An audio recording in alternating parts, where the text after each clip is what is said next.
নমস্কার বন্ধুরা, আশা করি সকলে ভালো আছেন। আজ আমি খুব ভালো আপনাদের আমের আচার বানানো দেখাবো। কাঁচা আম দিয়ে কত সুন্দর মিষ্টি আচার হয়। দেখুন, আমি 4টে আম নিয়েছি, ভালো করে খোসা ছাড়িয়ে ধুয়ে নিয়েছি। আচ্ছা, এবার আমটাকে গ্রেট করবো। এবার গ্রেট সবসময় তো মোটা দিকটা দিয়ে করতে হবে, দিকটা দিয়ে, যাতে করে আমটা লম্বা লম্বা ফালি ফালি জিনিসটা হয়। এরকম করে করে নিয়ে আমি দেখাচ্ছি আপনাদের। এরকম করে এই দিকটা দিয়ে কিন্তু আমি গ্রেট করবো জিনিসটা। অত্যন্ত সুস্বাদু রান্না, এত ভালো খেতে জিনিসটা আপনারা করে দেখবেন।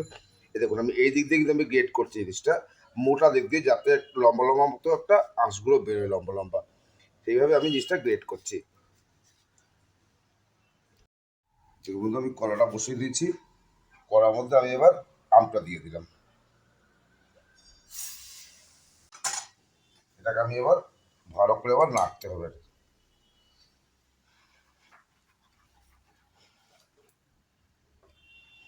এক চিমটি মতো নুন দিয়ে দিলাম।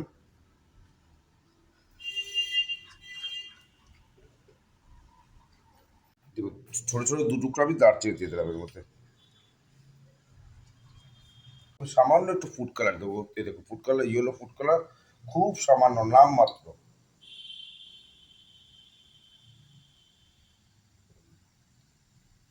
একবার মতো দিয়েছি।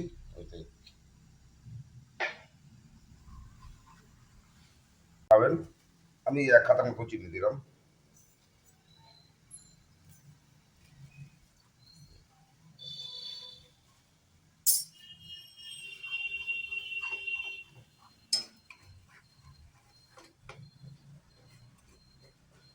তাহলে একটু গোলমরিচের গুঁড়ো দিচ্ছি। ঝালটা যে যেমন খাবেন সে সেইভাবে দেবেন। টক ঝাল মিষ্টি হবে জিনিসটা একটু।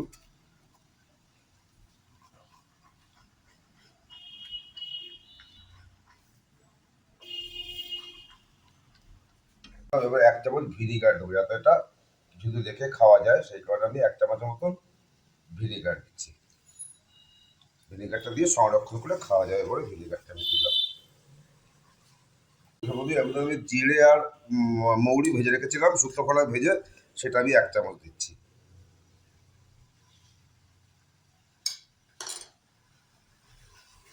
ওটা আমার সব কিছু দেওয়া হয়ে গেল। অসম্ভব ভালো গন্ধ বেরিয়েছে। কালারটা কত সুন্দর হয়েছে। আপনার বন্ধুরা একবার করে দেখবেন যে কত সুন্দর স্বাদ এটার, ভাবতে পারবেন না কত সুন্দর খেতে জিনিসটা। দেখুন বন্ধুরা, আমার জেলিটা হয়ে গেছে। অসম্ভব ভালো খেতে এবং ভীষণ সুগন্ধি বেরিয়েছে। তাই বন্ধুরা, আপনারা অবশ্যই করবেন, করে কেমন লাগলো আমাকে জানাবেন। ভালো লাগুক মন্দ লাগুক সব রকম কমেন্ট করবেন। আর পাশে থাকবেন, চ্যানেলটিকে সাবস্ক্রাইব করবেন। আর আপনারা এরকম ভালো ভালো আচার বানিয়ে খাবেন। আশা করি সকলে ভালো লাগবে। খুব সুন্দর, খুব সুন্দর গ্লোজ দিয়ে একটা কালার এসছে, আর কি অপূর্ব টেস্ট হয়েছে। তাই বন্ধুরা, আজ এই পর্যন্ত। সকলে ভালো থাকবেন। পরের ভিডিও আবার দেখা হবে বন্ধুরা। নমস্কার।